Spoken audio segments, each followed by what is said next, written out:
Hello everyone, देखिए अब question number 4 देखो। इसमें क्या कहता है, a proton and alpha particle are accelerated through same potential. Potential same है।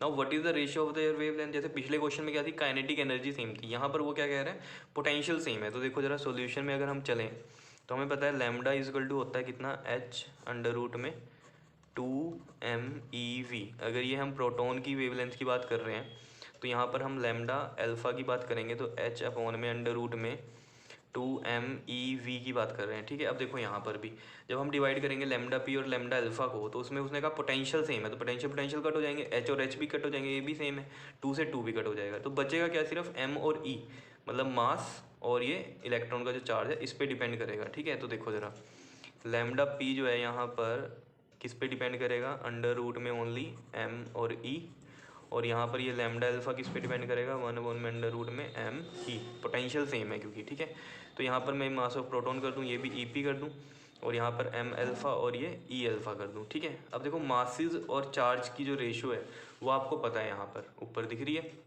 मास के लिए क्या था आपके पास, जो था प्रोटॉन का और अल्फा का, अगर हम देखें तो अल्फा वाला 4 टाइम्स ऑफ प्रोटॉन था। ठीक है ना, अगर ये P है तो ये 4P था।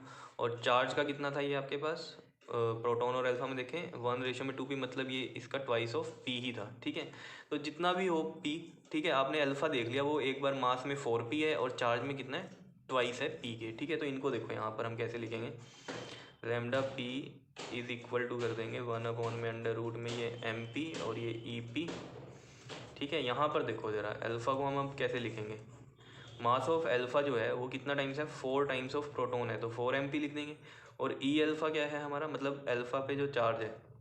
ठीक है ना, यहाँ पर देखो चार्जेस की अगर हम बात करें, अल्फ़ा को देखें अगर, तो यहाँ पर ये ट्वाइस ऑफ प्रोटॉन की है, तो ट्वाइस ऑफ क्या कर देंगे हम यहाँ पर EP लिख देंगे। समझ रहे हो, और इनको अब डिवाइड करो ज़रा, lambda P by lambda alpha divide करेंगे तो ये बनेगा 1/, में अंडर रूट में MP और ये EP।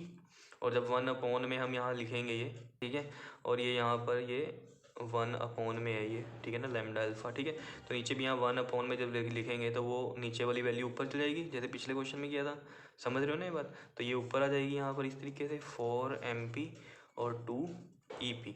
ठीक है, अब इसको हम लिख कैसे सकते हैं, देखो अंडर रूट में पूरी वैल्यू कंबाइन करेंगे तो मास ऑफ प्रोटॉन, ये 2 of charge of proton upon में MP, और ये कितना है, EP है।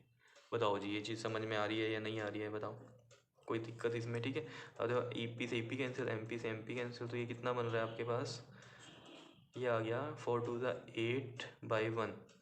और 8 को हम कैसे लिख सकते हैं, देखो 2√2 लिख सकते हैं और 1 लिख सकते हैं। कैसे लिखा, 8 के जो फैक्टर होते हैं 2 2 ये बनते हैं, और ये पता ही होगा ये तो आपको। ठीक है ना, तो ये पेयर बन रहा है, ये बाहर आएगा रूट से और ये 2 अंदर रह जाएगा। समझ रहे हो, जैसे ये रूट में 8 को मैंने ये लिख दिया तो 2 2 का जो पेयर है ये बाहर आ जाएगा, एक सिंगल 2, वैसे भी समझ लिया करो 2 स्क्वायर है तो बाहर आके 2 रह जाएगा और अंदर में 2 बनेगा सिर्फ ये। ठीक है, तो 2√2/1, तो इसकी जो रेशो आ गई वो कितनी आ गई, 2√2 रेशो में 1। ठीक है, ये इसका आंसर हो गया। तो आपको देखना है क्या चीज़ सेम दी हुई है। ठीक है, जो चीज़ सेम दी हुई है उसको लेंगे नहीं, जो बचेगी उसमें हम रेशो वाइज देखेंगे कि क्या है, किसके कंपैरिजन में है। ठीक है, तो ये इस तरीके से आपके पास प्रोटॉन और अल्फा के क्वेश्चन आते हैं। क्लियर कर लोगे इनको, बहुत ही सिंपल से हैं। ठीक है, लेकिन बड़े इंपॉर्टेंट हैं ये 3rd और 4th जो क्वेश्चन हुआ है आपका। ठीक है ना, ये इसमें पेपर में आपसे पूछे जाते हैं कई बार। ठीक है, कर लोगे इनको। ओके जी, थैंक यू।